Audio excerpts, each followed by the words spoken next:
Okay, great. You're all very welcome to the last week of this course, the What the World Needs Now course. So, um, just to say a bit about what we'll do tonight, I don't have this on the slideshow, but what we'll do is we'll start off with a short meditation after I recap some of this. I'll remind you then of the home practice for the week, and we will go into small groups and we'll chat about how we got on during the week. So quite a quite a few of you last week, if you were here, would have taken on some precepts or some guidelines for how you wanted to practice this week. I was encouraging that last week, and quite a few people did that, particularly in relation to technology. So you'll have a chance to go into small groups and chat about how you got on, if you got on. Yeah, hopefully you did loads of it, or maybe you just completely forgot, or somewhere in between those two. And then what we'll do is we're not going to look at so much of an issue this week in terms of like issues in the world. We're going to look at what's called the Bodhisattva Ideal. So the Bodhisattva Ideal is this ideal that within Buddhism, you could say the highest ideal of Buddhism, that we practice not just for our own sake, but for the sake of all people. And practice for ourselves ultimately means practicing for other people, and we need something beyond us, beyond our own needs and wants to live a happy life. So we'll be exploring the Bodhisattva Ideal tonight, both before and after the tea break, and after the leg stretch or the break. And after the break as well, I'll probably just summarize some of the main points to take away if we want to really help the world get what it needs. So I'll mention that as well. And then at the end, as usual, we'll do some more breakout rooms that people can chat about. They can chat about what they want to take away from the course, what they want to do next, and so on. Yeah. Okay, so to remind you then of what we did last week. So let me just change it here. So what we looked at basically was, there's two aspects to it. The first aspect was technology and its effects. So we looked at all the different ways in which technology almost dehumanizes us at times, particularly in terms of phones, social media, all that kind of stuff, the information overload that so many of us experience in the world these days. And we were talking about a few things, but in particular about the value of solitude, the value of not being contactable all the time, the value of being able to turn off your phone, the value of not being compulsive in your relationship to technology. And we talked a bit about this idea of the bardo from Tibetan Buddhism, where the bardo is a space that opens up in which it can be a bit uncomfortable, but it can be a really rewarding space if we can stay with that discomfort and not just rush to try and close down that space with more information or whatever. And then we talked in the second half about conflict in the world. The Buddhist response to conflict. There was a story of the Buddha and the two tribes that he was connected through his father's line and his mother's line are getting into conflict and war over water rights, water access. And we talked about we saw the five calls to action that came from Sangharakshita. I'll just read these out. I didn't put these up in the slideshow. So he was recommending consistently act upon the realization that humanity is indivisible, intensify our commitment to non-violence with a more ardent and selfless love, to find non-violent ways of resolving disputes between individuals and groups, to rid ourselves of even the faintest vestige of nationalism as opposed to patriotism, become a louder and clearer voice of sanity in the world, and practice the Buddhist teachings in relation to birth, death, craving, and so on. And some of those we'll return back to again tonight. So that was the recap of last week, and there is home practice. But before we go into the home practice, why don't we just sit up comfortably or set ourselves up comfortably? And as usual, it's good just to so it's not all just information transfer or listening. It's good to just arrive into our bodies as well. So we'll just do a short body scan or a meditation that I'll lead us through now.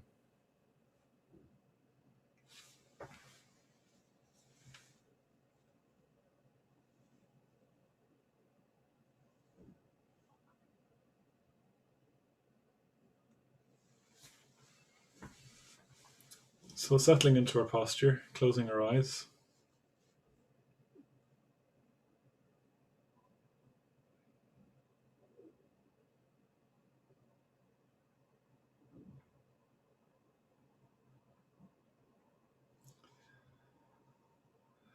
Just noticing what's most vivid in your experience right now.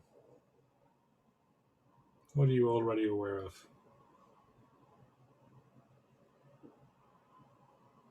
Is it the sounds of the traffic outside?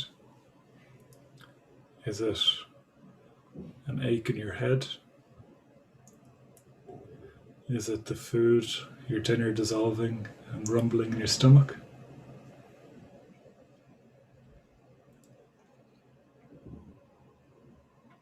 Is it a sense of impatience?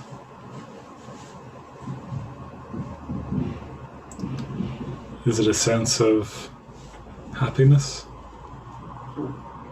What's most vivid for you right now?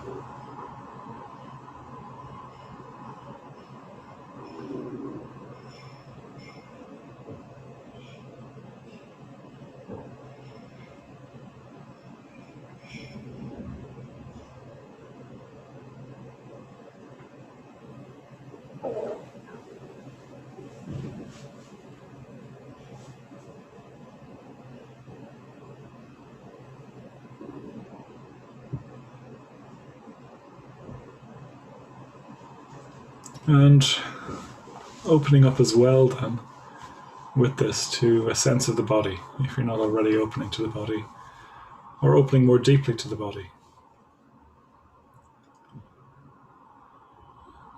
A good place to start is where you can feel the contact with the chair, the floor, the cushions.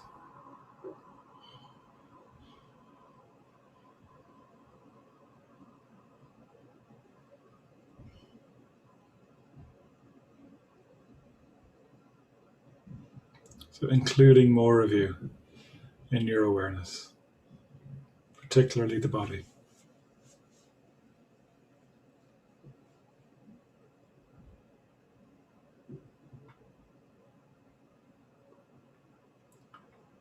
You could even imagine that we're soaking up more of our experience, more of the body in our awareness, taking it in, drinking it in.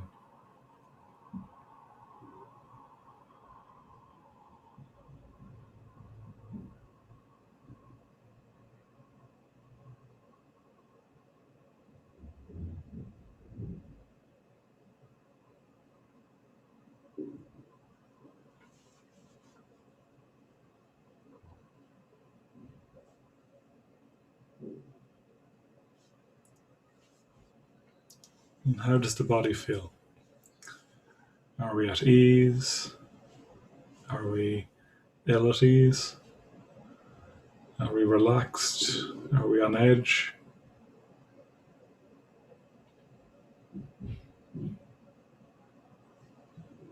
Is it pleasant sitting in the body or unpleasant? And opening to whatever we find.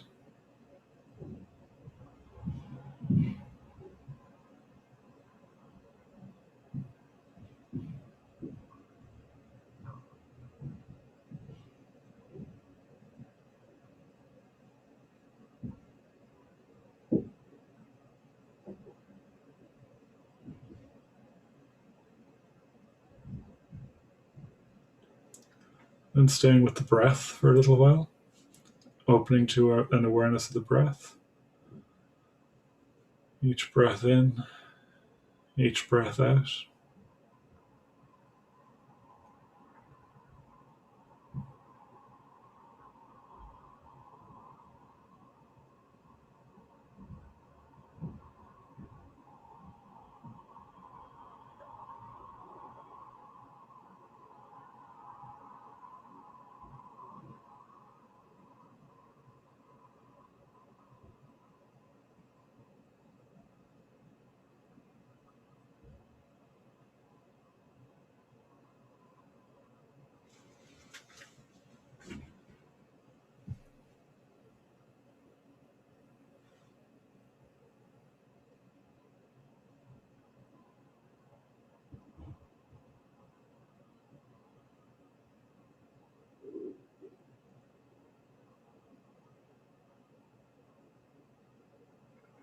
And then broadening out again to take in the sounds we can hear, the room around us, a sense of the space we're in. And gradually reintroducing movement, wiggling fingers and toes. And in your own time, bringing the practice to a close.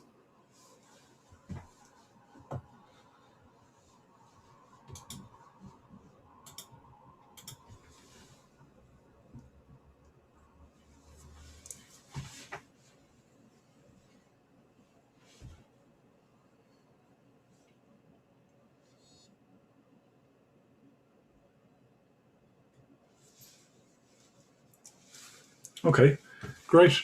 So let me just remind you of the home practice from last week, and then Amy will send us into the groups. So I think it'll be 3 groups of 4.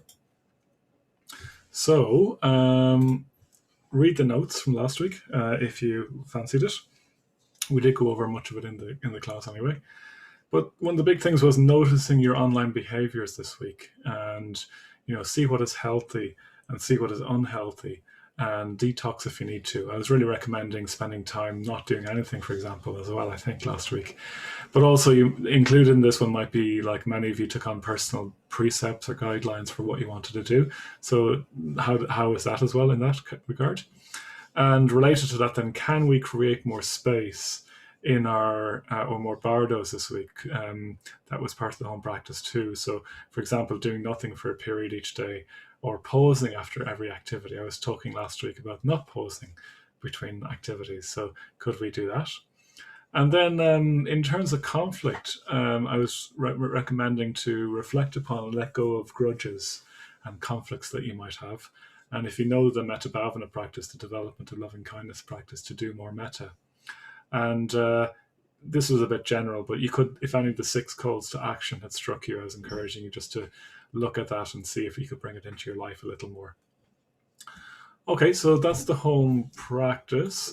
Before you send us into groups, Amy, just give me 1 second, and I might just copy those into the chat box so people have them for when they go into the groups. The formatting is wrong, but you'll have it there anyway. Okay, so why don't we go into groups then, and it'll be for 12 minutes, so you'll have about 3 or 4 minutes each to talk. Right, see you in a few minutes. Great, so Sam has just shared something there. Lovely chat with Jyotika, who has a lovely shrine. He does indeed. Greta and Valerie, so some great insights and strategies. I actually fantasized about living with other Buddhists and reducing input indefinitely. Yeah, I live in a Buddhist community here. I'm afraid we still have Netflix and so on, but we are a bit better. We don't have a television or anything like that, and we do hang out and meditate together and things like that too. Great, but it is nice to live with people who would support your desire to reduce your input. I remember when I learned to meditate, just the only place the people in the house would hang out is in front of the television. So I used to go up to my room and just meditate on my own up there. Anyways, enough about me talking. Does anyone else want to say anything about their week? Want to share? Feel free to unmute yourself.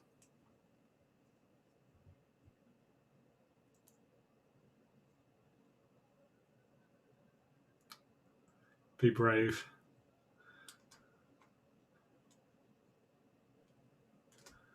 Just wait. Sam, go for it.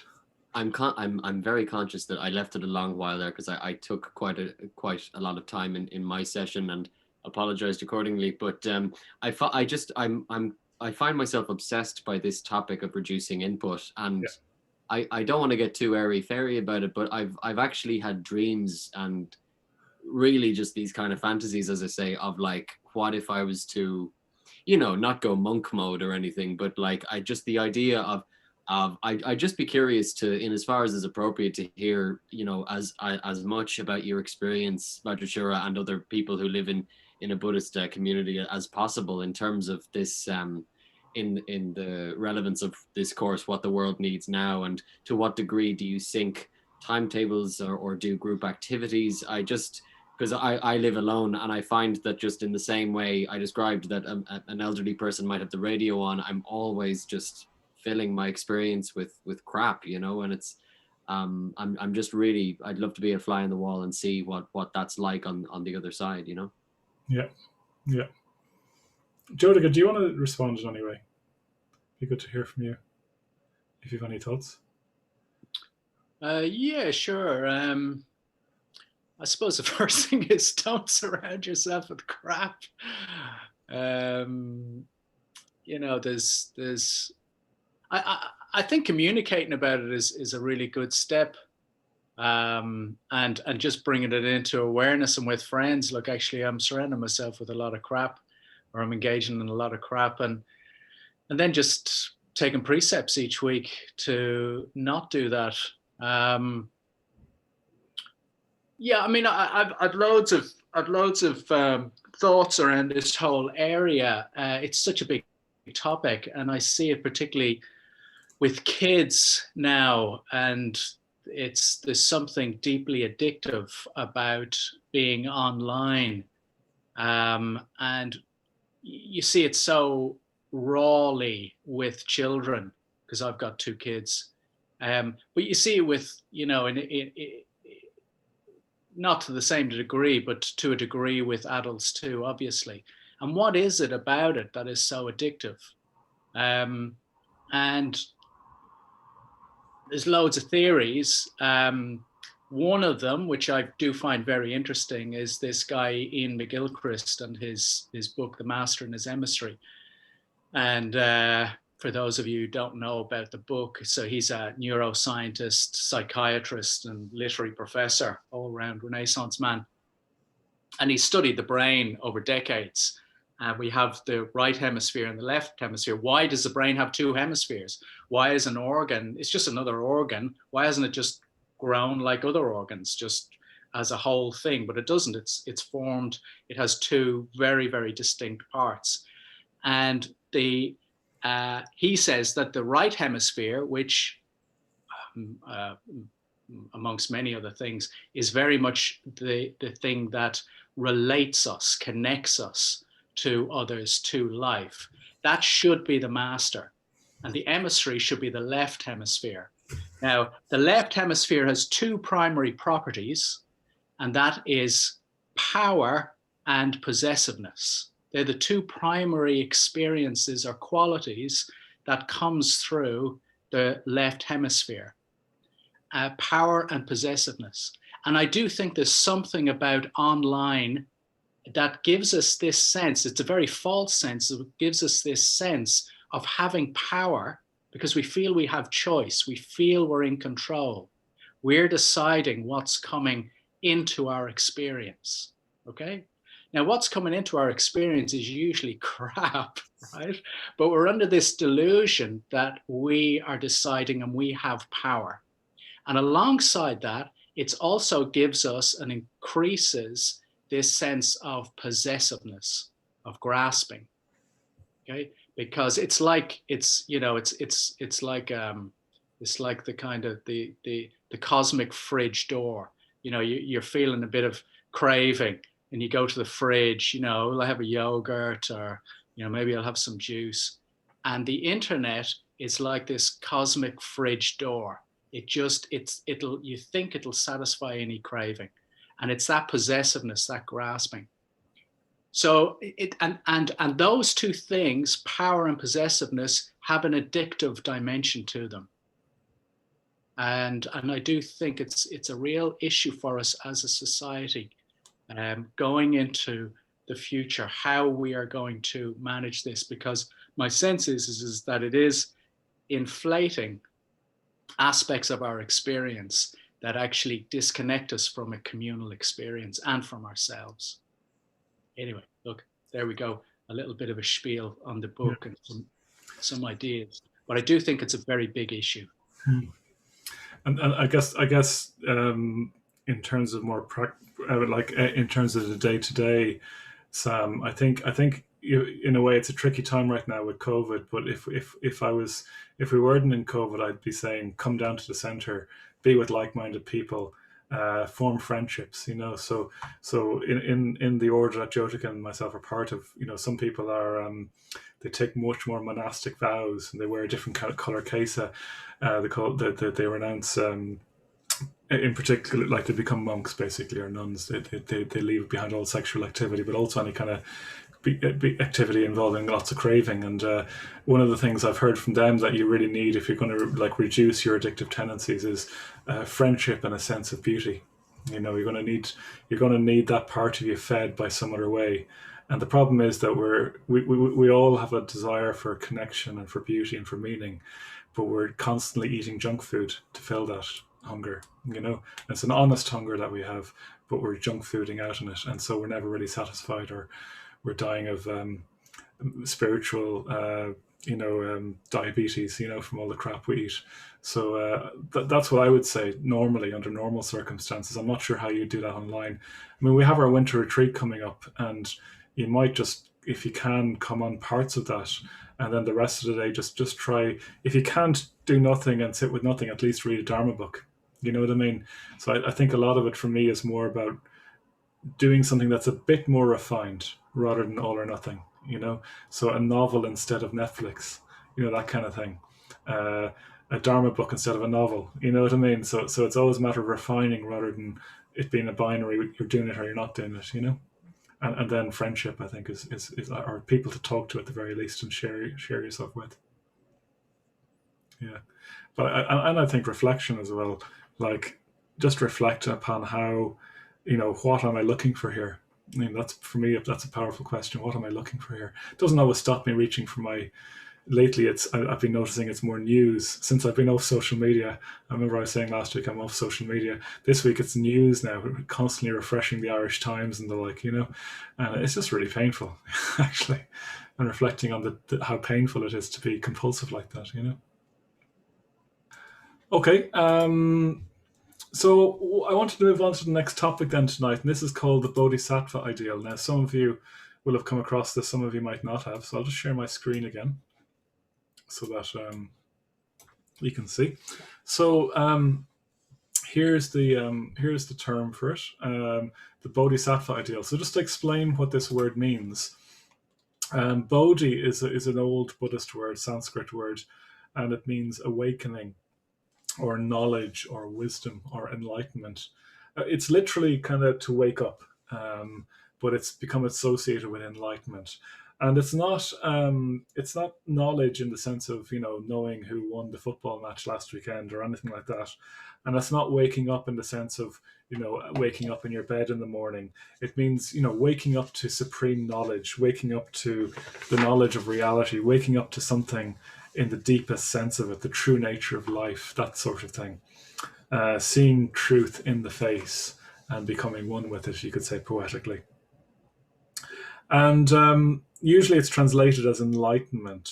And it's the goal of the Buddhist life, basically. It's the goal of what it means to be a Buddhist. You want to wake up to out of your slumbers, out of your the bleary twilight of craving and ignorance and petty hatreds and things like that.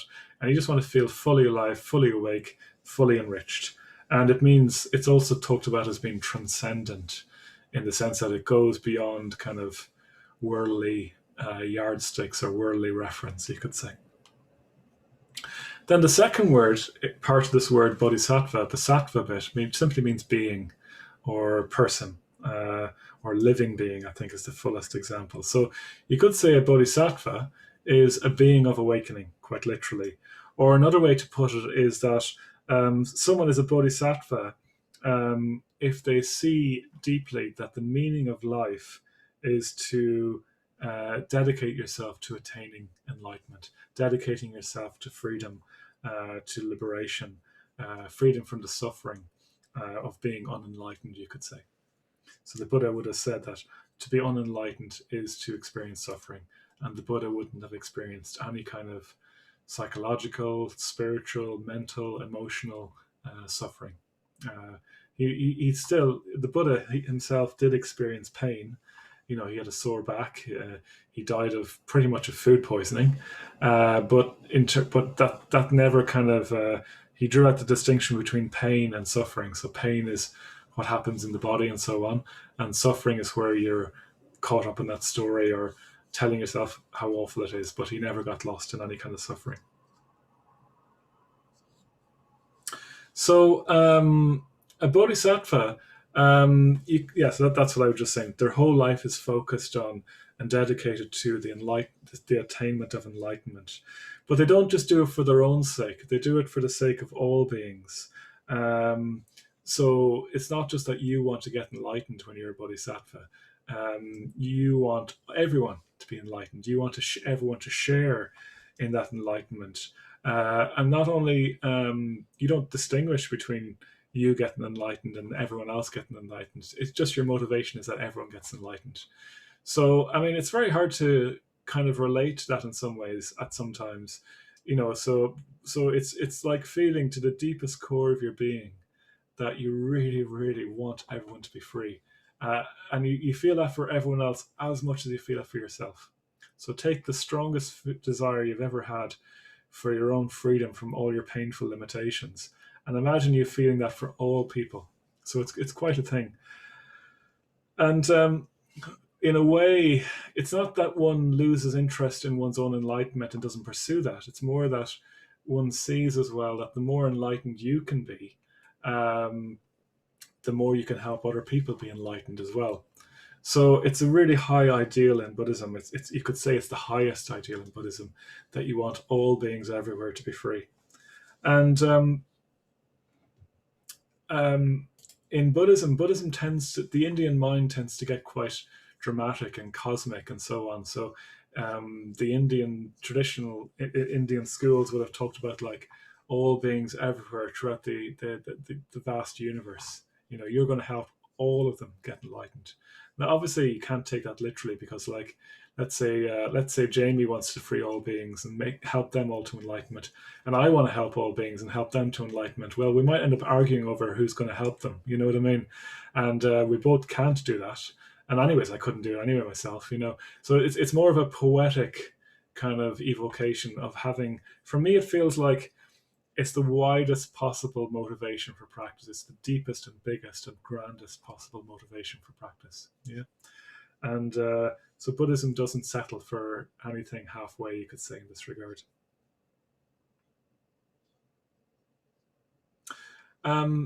The main way someone becomes a bodhisattva and becomes enlightened like this and helps all beings is through cultivating their perfections.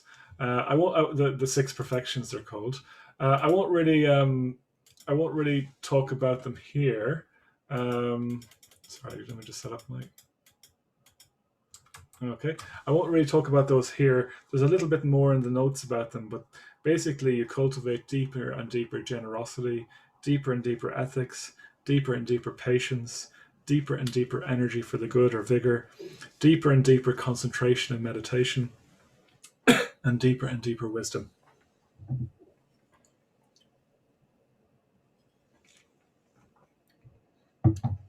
And of course, we've probably seen this already if we've been practicing at all, particularly meditation. Excuse me.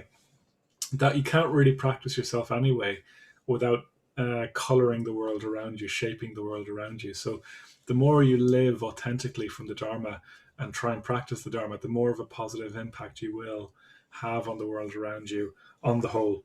And you can't really practice on your own. And even if you can practice on your own, you don't really have your practice tested until you meet other people, So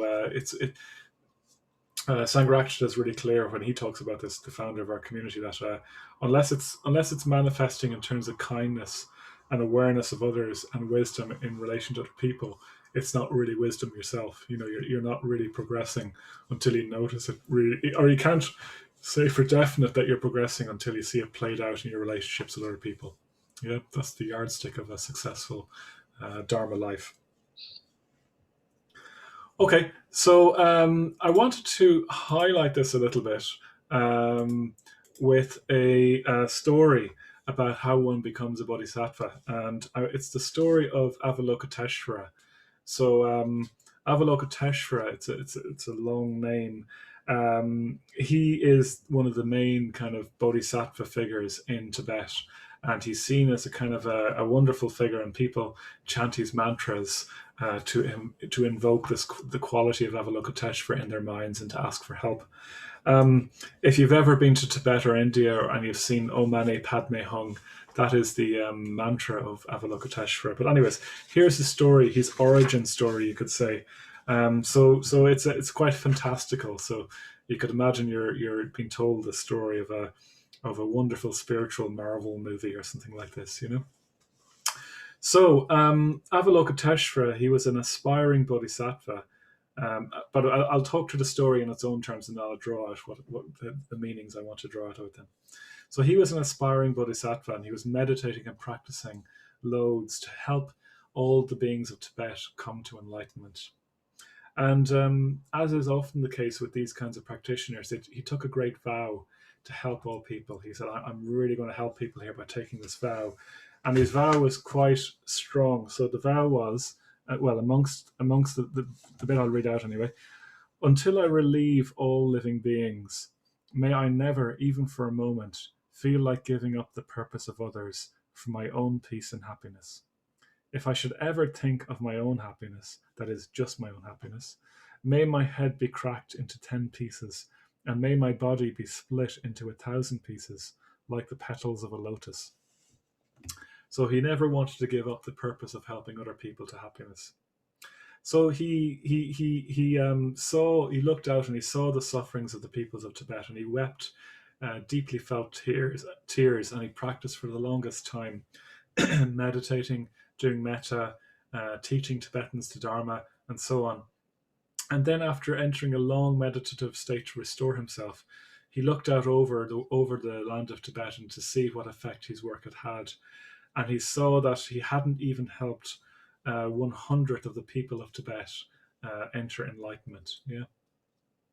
And at this, his determination faltered, and he wondered if he could ever do it. And he thought about just leaving it and going away and just practicing for his own benefit. And then that vow came into being that he had said earlier, and as a result, his head split into 10 pieces, and his body split into 1,000 pieces. And in his pain, he cried out to a great Buddha called Amitabha to help him. Amitabha is the red Buddha of meditation, who was Avalokiteshvara's teacher, and whom Avalokiteshvara had made this vow to earlier. And Amitabha gathered all the different parts of Avalokiteshvara together and rebuilt him, but rebuilt him in a different kind of way, where he had his body, but each of the 1,000 pieces that he smashed into became an arm. And there was 1,000 different arms then, reaching out in all different directions. And each arm had a hand, and each hand had a different implement or tool, representing a different way to connect with people. And then Amitabha's head split into 10 pieces. Avalokiteshvara's head split into 10 pieces. Amitabha put these back together again, and into 10 different heads, looking in all different directions. And he put his own head, Amitabha put his own head on the very top of these 10 heads. So it's a very strange image to think about, but 1,000 arms and 10 heads reaching up. And two of the hands at the heart center held a radiant jewel called the Chintamani, which grants any wish you could desire for. But really what it grants is enlightenment, which is the deepest wish one could have. And so Avalokiteshvara became a bodhisattva, informed by the love flowing down through him of Amitabha.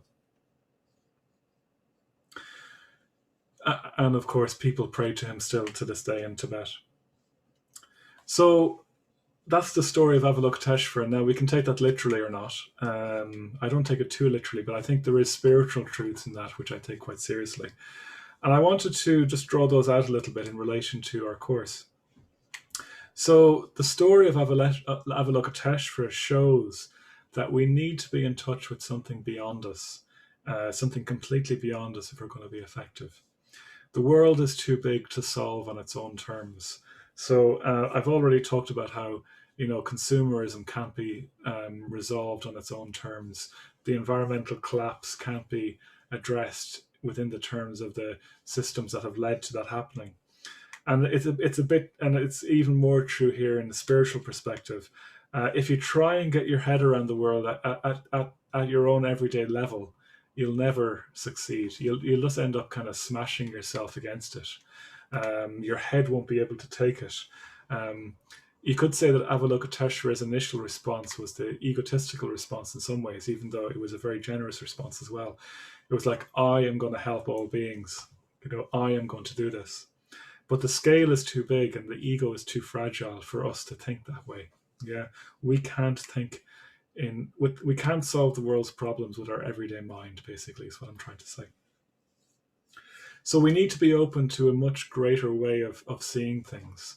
We need to be open to a completely different vision of what it's like. We need to, in a way, have a transcendental vision. We need to have some kind of vision that goes beyond the terms of the world.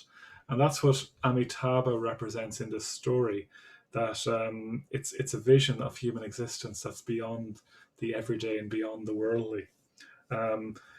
It's kind of a selfless vision of, well, the Bodhisattva ideal, really. And we ourselves can't do it. We have to open up to something more, be that a community of some sort, be it a greater vision, something that transcends the everyday situation. Let me just turn off on my camera because it's gone a bit blurry. So we can't save the world ourselves, but we can open up to something greater than us and participate in that. So that's what Avalokiteshvara represents, being open to something greater and being, maybe we can't be Avalokiteshvara, but we could be a hand of Avalokiteshvara, part of something bigger. And indeed, Avalokiteshvara is the myth of our order that Jyotika and I and many others are part of.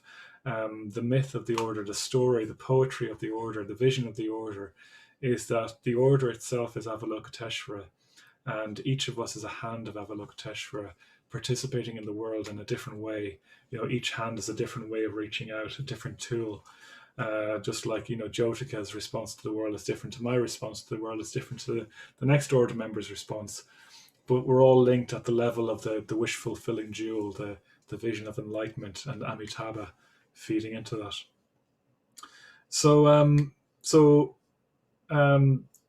that's what the order, that's what Avalokiteshvara represents.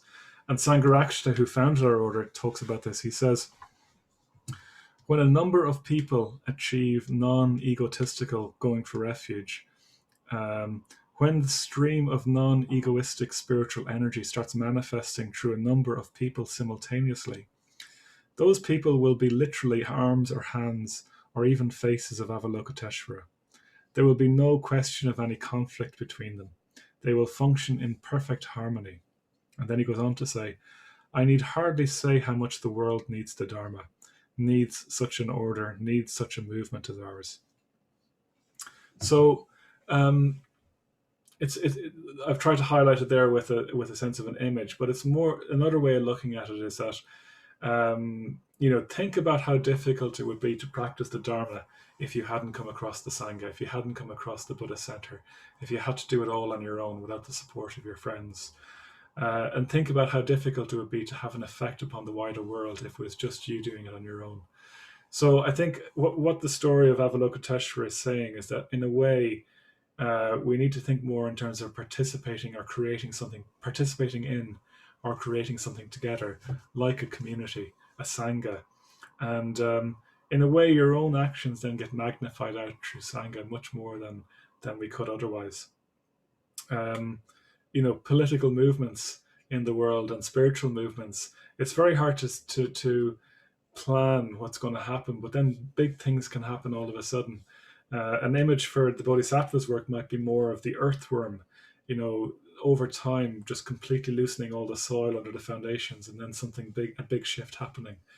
Who would have thought that 2 years ago we'd have all the activity and the worldwide knowledge of Black Lives Matter, for example, at a more worldly level, or a few years ago was the Me Too movement and things like this. And who can tell, in history, for example, a few hundred years after the Buddha, the king of India the emperor of India converted to Buddhism and renounced his Ashoka, renounced his violent ways, and India became a Buddhist country very, very quickly. So you never know how things can change, but you're much more likely to change things if you're participating in something bigger. And also, it's just a lot easier to practice. It's just a lot easier to practice when you're with people than when you're on your own. So anyways, that's nearly all I'm going to say. Yeah. I mean, the central argument really is that we need to have a bigger vision than just worldliness. We can't solve the world on its own problem, on its own terms. And we need to see ourselves part of something bigger, participating in something bigger, a bigger vision. And I'm going to come back to this in the second half of the evening as well, what that vision looks like. And we need to cultivate meditation, mindfulness, ethics, metta, friendship, community, and seeing the world in a different kind of way.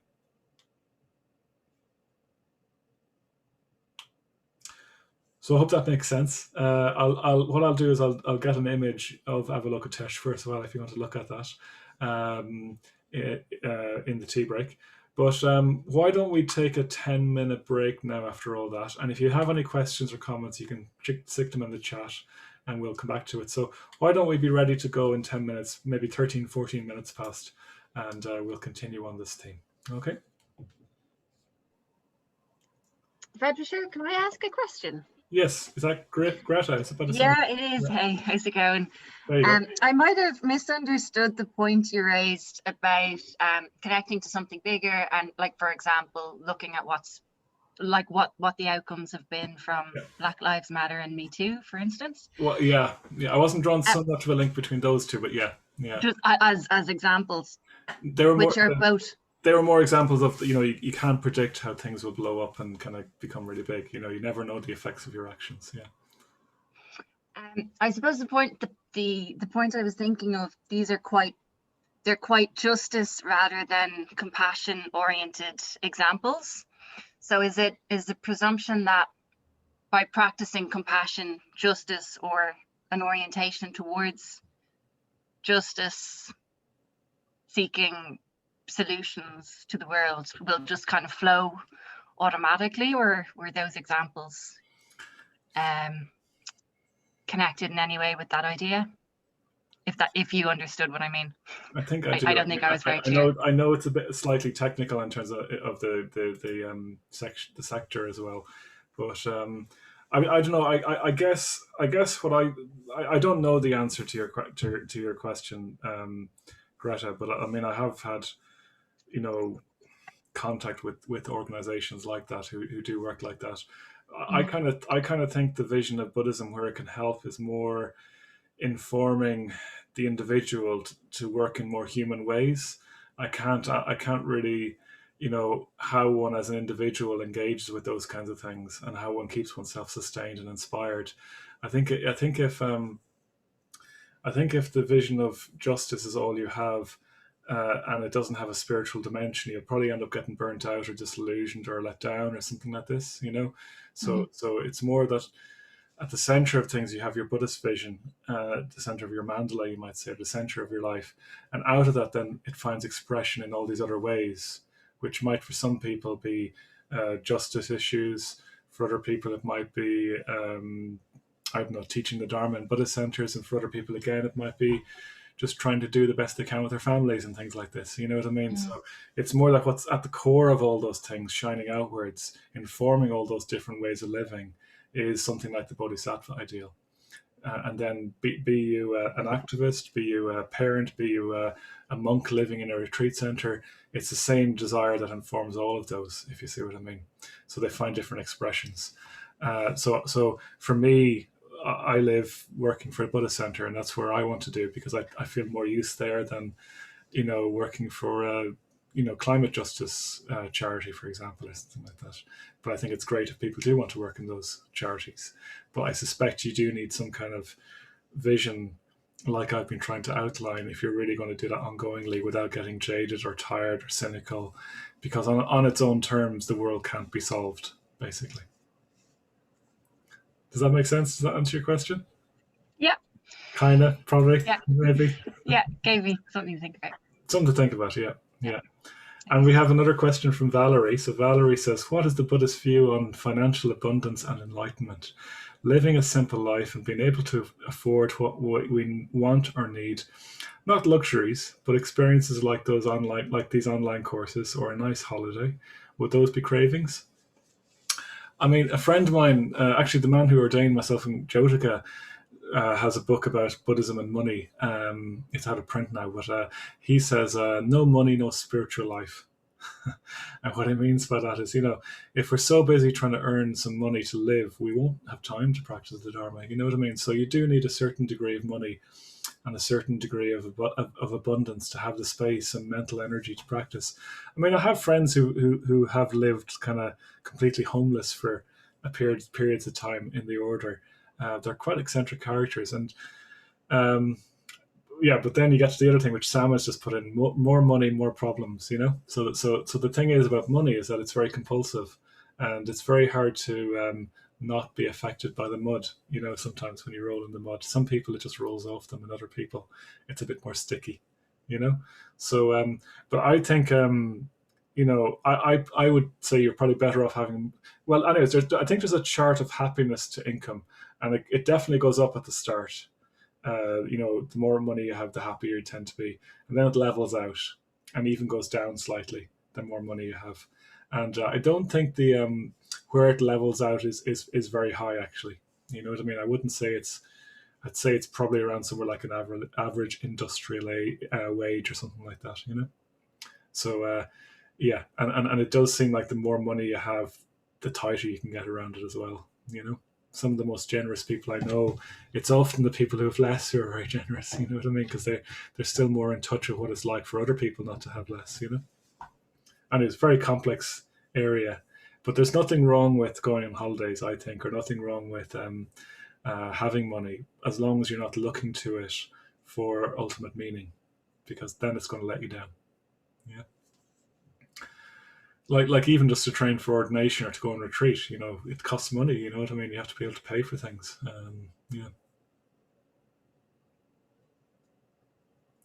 Okay, so I want to explore a bit more about the. Oh, sorry. Yeah. Speaking of money, then, let me just like the course is free, so hopefully money doesn't get in the way of anyone doing these courses, apart from having to have a computer and an internet connection. But if you are in a position to give money, please do so. You can see our website, dublinbuddhistcentre.org/donate, and maybe Amy, if you could share that in the chat. And also, then, if you're wondering what to do next, so we don't have our online events for January up yet. We're still just trying to confirm them all. It's just hard to get everyone to all the different moving pieces together. But we will be running quite a few courses in January and February, and also we're going to be running a 3-week online meditation challenge. So the challenge is to meditate every day. Let me just see if I have it. Here we go. So I'll just share my screen here as well. So this is the meditation challenge done by the LBC. I'll email you details of this as well. So the challenge is to meditate every day, attend a weekly interactive meditation room, and attend a weekly Dharma night. And that'll be done with the LBC and with us. And I'll email you details of that if you want to sign up for that tomorrow. Okay. So that's one thing you can do. And there's also going to be running, there's going to be introduction to meditation courses, introduction to Buddhism courses, and so on. And I'll be running an ethics course probably from the end of January called Not About Being Good as well, if you want to come on that as well. And then the other thing, just before we get back into the material, I just wanted to share the image of Avalokiteshvara. So this is it's quite an unusual image of the image of Avalokiteshvara. Sometimes I've heard it described more as it's more of a conceptual image. It's not necessarily really striking in terms of beauty, although it is quite beautiful as well. But it's more like you can see the 1,000 hands there. Let me just zoom in a little bit. So how do I? Oops, sorry. Let me just zoom out. There we go. So you can see the 1,000 hands, and you can see the different heads on top. There we go again. So that's one image of the 1,000-armed Avalokiteshvara. and then another image, which is a slightly different version of him. I think it's not quite the traditional image, but it's quite a beautiful image as well. And you can see more clearly there the different implements that he holds. Again, all this is very symbolic, and you don't have to take this very literally. It's more symbolic of the story and of what we're trying to communicate, of this kind of desire to practice for all beings. Anyways, with the meditation challenge, I have to check that, Amy. Amy's just asking, do we register through the Dublin Buddhist Centre or through the London Buddhist Centre? I'll check that and I'll get back to you by the time I send you out the email tomorrow. I think it's probably with the LBC, the London Buddhist Centre. Okay, so moving on then. One of the qualities of the Bodhisattva that I wanted to focus on is that they're imbued with wisdom, so deep wisdom. And I want to talk a little bit about that, and then I want to start to wrap up the course with a few things to practice going onwards. So one of the things the Bodhisattva sees, one of the things an advanced Buddhist practitioner sees, is that everything is empty of fixity. Everything is a flow. No one is set in a certain kind of way. No one is stuck in a certain kind of way. Things are much more fluid than you think. And when they see this, in a way, their unenlightenedness gets out of the way, and a deeper love and altruism flows through. And one of the great Buddhist teachers from many centuries ago, Shantideva, he's reckoned to be one of the brilliant bodhisattvas of the time. He talks about this. He says this is how a bodhisattva should live. This is the kind of attitude they should have. And he says, "May I be the doctor and nurse for all beings until the world is cured. May I be food for the hungry and wealth for the poor. May I be a protector for the unprotected, a guide for the lost, and a boat to the other shore. May I be a lamp for those needing a light, and a bed for those who need rest. May I be a servant to all beings." So that's the kind of sense of, in a way, even service to people that one has when one has seen through the fixity of self, you could say. You just get a radically different perspective on things. So I just wanted to share this then again. So just 3 ways in which this might manifest, you could say, the kind of perspective shifts we might have. And I'm sure we've probably all had a taste of this already. But the first one is freeing oneself up from fixed opinions, prejudices, and habitual ways of seeing. So you become much more free internally, much more spacious through Buddhist practice, through Dharmic insight, you could say. And for example, just to bring it back to this course, you might remember, who was talking about it? Or Jamie was talking about it there, how when you see social media in terms of like non-nourishing nuggets in a search for nourishment, you feel freed up as a result. Your perspectives change. Or in week 2, I think it was, I was talking about how, we need to free ourselves of the consumer mindset of seeking happiness and things. So that's the first kind of, we can have those kinds of perspective shifts, and that really, really frees us up. And that's part of the Bodhisattva's wisdom as well, to a deeply radical degree. The second one is an understanding that all other people are like us, works in progress. They're capable of evolving, they're capable of growth. So last week we talked a bit about conflict, and we talked about going beyond polarizing into victim and perpetrator, or they've done me wrong, so I need to do them wrong, that kind of polarization. And instead seeing that other people are just like us. They're a bit of a mess at times, like we are, and we're all capable of growing and developing and becoming Buddhas. And then the third one is waking up to the livingness of other people, the liveness of other people, the livingness of other beings, the livingness of the universe in general. So we talked about this in terms of seeing things in terms of interconnectedness, seeing things in terms of beauty, seeing the universe as alive and staying in touch with nature, having a sense of even sacredness about nature and about the universe, as an antidote to consumerism and exploitation of natural resources. So these are examples of the kinds of shifts in perspective one has when one practices the Dharma that will then feed into being someone that can really give oneself to the world. And these roughly correspond, I think. There is a correspondence to the three jewels, Buddha, Dharma, and Sangha. But I'll come back to the three jewels in a few minutes then. So even if we're not aware of it, even if we're not aware of these very deeply, I think being in a Sangha, studying the Dharma together, does set off these kinds of shifts in perspective in us. When I first came along in 1999, I learned to meditate, and I didn't want anything to do with Buddhism, and because it was an organized religion. And after about 2 years of practicing, I realized that, oh crap, I'm a Buddhist, my views my perspectives had shifted just through doing meditation and occasionally meeting other Buddhists. And I realized, oh yeah, I'm a Buddhist actually, So these kinds of shifts can happen. So watch out for that. You might discover one day you're a Buddhist. These kinds of shifts can happen through things like practicing meditation, through having, valuing non-violence, valuing tolerance, taking responsibility, the idea of taking responsibility for your actions, living with radical simplicity, really valuing self-awareness, really valuing self-development, seeing humanity as one, like we talked about last week, living out of the values of liberty, equality, fraternity, like we talked about in week 1, kind of having a new relationship with the natural world, working with other people, being in a Sangha. All those things contribute to these kinds of shifts in perspective. So, Sam was talking about, well, how do you deal with this earlier on? It seems so, one's own habits can seem so overwhelming, but actually you just keep practicing, and these shifts of perspective do happen. And they can happen quite unexpectedly. And that's what the world needs, I think. It needs to do all these things, practice the Dharma, because as long as there's greed, hatred, and delusion, there will be difficulties, there will be suffering.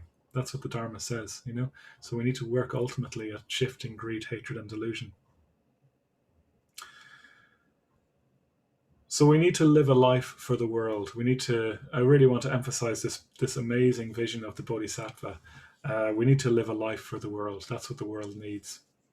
So to quote Sangharakshita, I think I might have quoted this one already. He says, an attitude of withdrawal from public concerns into purely personal ones is not one that is worthy of a human being. Not worthy, at least, of someone who is trying to be a human being in the full sense of the term. It represents an abdication of responsibility. So to live your life purely for yourself, it's not worthy of being a true human being. It's not a worthy attitude, you could say. He's putting it quite strongly there, obviously, But it's an abdication of responsibility to live just for yourself. And I think we all want to really live helping other people. I think we do want. That's when we're happiest. That's when we tend to be best, particularly when we can do that with other people, like-minded people. So the last bit of content I want to share is just an exploration of that, and then I'll stop talking. So there's a few different ways to live a life for the world. And what I mean by that is ways of living that shift from, purely being concerned with ourselves to instead having this other regarding attitude of the Bodhisattva. So the first one, and these are quite Buddhist, the first one might surprise you, but I think it is to cultivate a connection with the Buddha. Yeah. Now, by the Buddha, I don't necessarily mean this guy who lived 2,500 years ago, although that's part of it. I don't mean just that. We have to have a sense that there's a better way of being.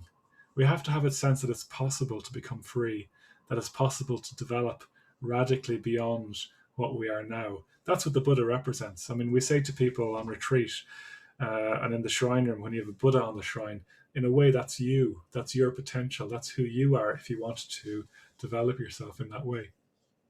And again, to quote Sangharakshita, he says, a successful Dharma life requires an imaginative connection with the goal, with some definite sense of a reality beyond everyday self-clinging. If there's no such connection and sense, then the spiritual life becomes no more than a refinement of self-identity. So we need something beyond ourselves This is what I was talking about earlier on with Amitabha again. Otherwise, we're just refining our everyday habits. Yeah. And in Buddhism, we don't worship the Buddha like a god or anything like that. He represents our potential, and we also, he's revered because he showed the way as well. He's the guide to walking this path. But really, I think in this regard, he represents something radically beyond the everyday. Next one is a bit easier to get your head around, perhaps, and it's to cultivate loving kindness. Loving kindness is so important in the world. We've talked about this throughout the course, really. It's where transforming the world starts. But it also gives us a chance to be able to meet the world. The world is often too much for us, It's too much to take in, the scale of suffering at times. Even the suffering of one other person can be too much to take in. Even our own suffering can be too much to take in sometimes. So metta softens us and lets us take that in more. So it's a really, really vital part of practice. And it also, there's something inherent in loving kindness, in metta, that opens us out to more and more people as well, just by doing it. So the third one is to live an ethical life. So we're living according to the ethical guidelines that the Buddha gave, which we haven't really covered in this course, but we've seen the 5 liberations are kind of versions of them that we looked at in week 3.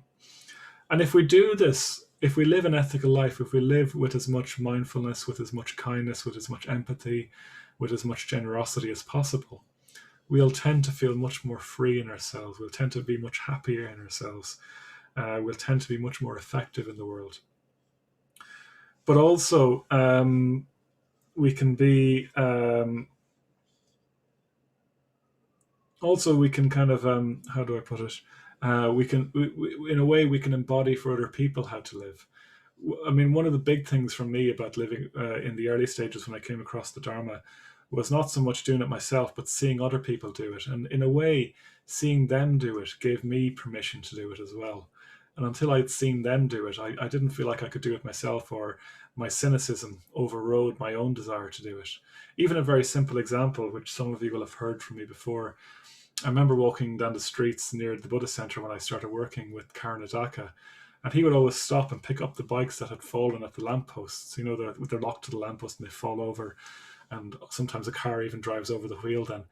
But he used to pick them up, and I remember being really struck by that, a bit embarrassed for him actually. I didn't want to, I thought, oh no, look what he's doing, he's going to embarrass me now. But actually, he made me realize I'm just embarrassed because I'm cynical about doing this, and it gave me permission then to do similar things like pick up bikes or be a bit more generous as well. So I think if we can live an ethical life, we might spark off other people in that way as well. Although I don't think you can set out to do that. It has to be a bit more natural than that. Hope that makes sense. The next one is to cultivate friendship and build Sangha, you could say. So I think we need some kind of context where we can let go of the hard edges of our being, and that happens in friendship. And that particularly happens in Sangha, where we can talk about our ideals and talk about what we aspire to, like we've been doing on this course, like you've been doing in the groups. Hopefully, like we'll do in person together at some point as well, when we reopen the centre. And instead of thinking of what I need to do to save the world, it's more like joining in with other people and being nourished by that. So there's so much more that could be said there as well. There's so much more that we can do together than on our own. The 5th one, and there's just 2 more, this one and the next one, is to reflect upon the Dharma. So this is really important. So if we don't reflect upon the Dharma, well, we'll never have those little insights like Jamie talked about earlier. If you don't reflect upon contentment, if you don't reflect upon the nature of craving and how it leads to suffering, you'll just get lost in the world really quickly again. So we need to keep what's called in Buddhism right view. This right view is a view that, like stories, a way of looking at the world that accords with how it actually is, not how you're told it is by a big multinational corporation or a government or whatever, or a social circle. So we need to really reflect again and again upon the Dharma, get rid of our wrong views, soften the bedrock of our being to be more receptive to the Dharma, keep turning things over in our minds in a healthy way. Even just the simple reflection that all things change can have a big effect, you know? All things change. Or when I get caught up in craving, it's suffering, you know? Or, you know, the story of craving isn't true. That's a reflection one could do, you know?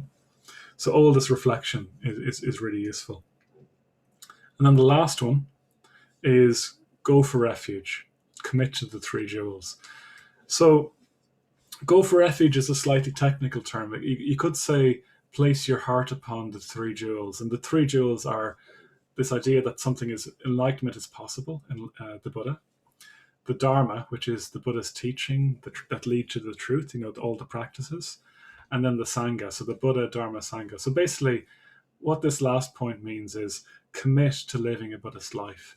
Commit to practicing for the sake of enlightenment, walk the path of the Dharma, and commit to engaging in Sangha. And when all else fails, when you don't know what to do, at least one can, you know, even if you don't know what to do in response to the world's suffering, at least you can, you know, turn and deepen and try and keep on practicing the Dharma, keep on meditating, keep on practicing the ethical guidelines, keep on being generous. And even if you don't know where that fits, it's going to fit in the bigger picture of things, it'll still have an effect. So that's what we need to do. There are 6 things. They're in the notes as well, so you can read more about them there. And that, so you need to do all that and just keep doing it more and more wholeheartedly. And if we're wholehearted, if we can really give ourselves to something, a lot of our difficulties just become irrelevant, actually, I think. One of the reasons I'm really happy to be working in the Buddhist Centre is that it's something I can just really give myself to. I think people experience this in family as well, where they can just give themselves to the service of their children, for example. If we can find something really positive to give ourselves to, you know, if we can really commit ourselves to something, or if you're an artist, it might be your art or whatever. But at the center of your mandala, like I was saying earlier to Greta, it all being informed by Buddhist practice or the Buddhist vision.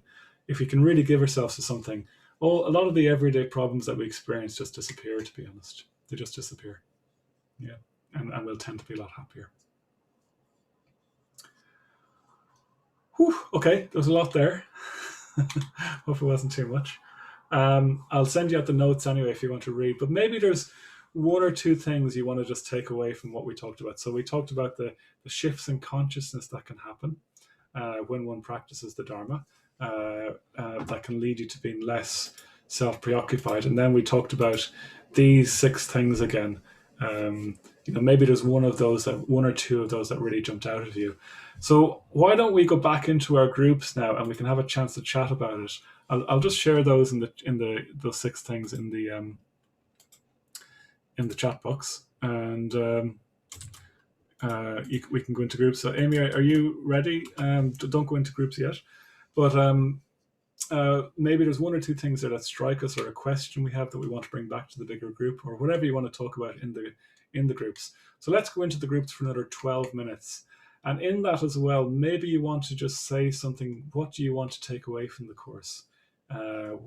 What does your world need, in a way, you could say? The course is called What the World Needs Now. So what does the world around you need? And how might you be able to contribute to that as well?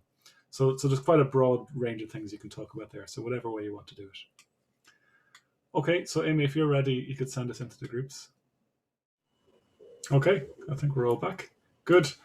Okay, so I hope you had a good group there. What we'll do in the last couple of minutes is, if you want to, well, I've been talking a lot and you guys have probably just been talking. Why don't we just sit quietly for a couple of minutes and just sit with what we want to take away.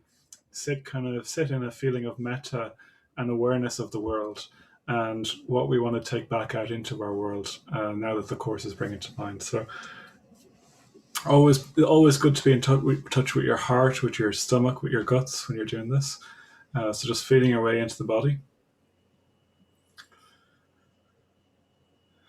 Taking a deeper breath or two if you wish.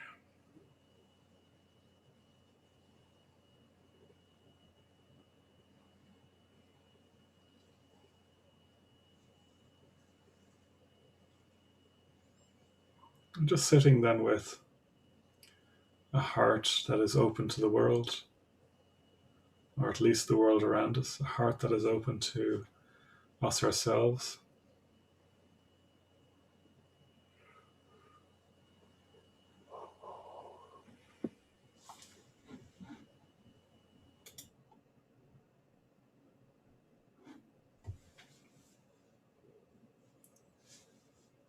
Any particular aspirations we have or intentions we have for our world now that the course is over or coming to an end shortly.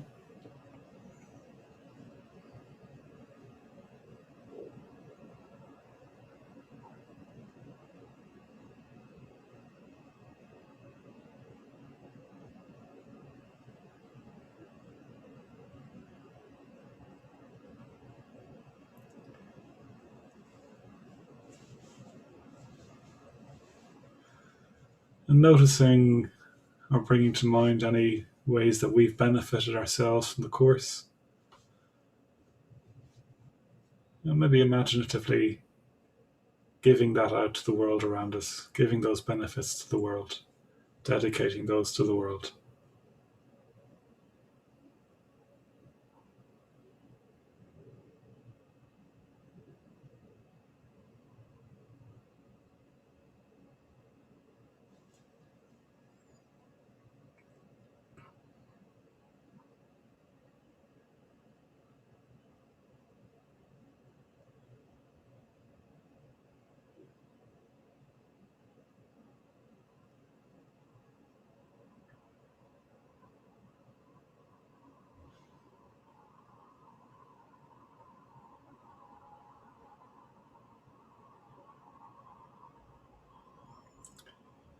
And then just seeing how you feel now, opening up to your heart, your guts, your internal experience, your mind. How do you feel now?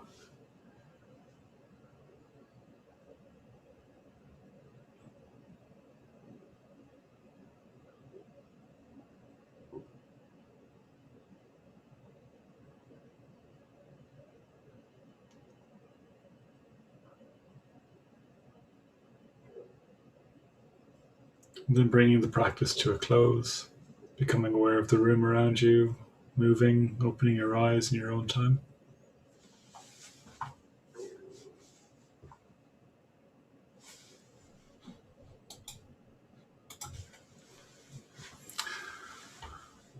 Okay, so that's the course. Very nice to be with you all. I hope you found it of use. We'll hopefully see you again, maybe soon even in person. You never know. And yeah, best of luck. Yeah. Yeah. We'll leave it there.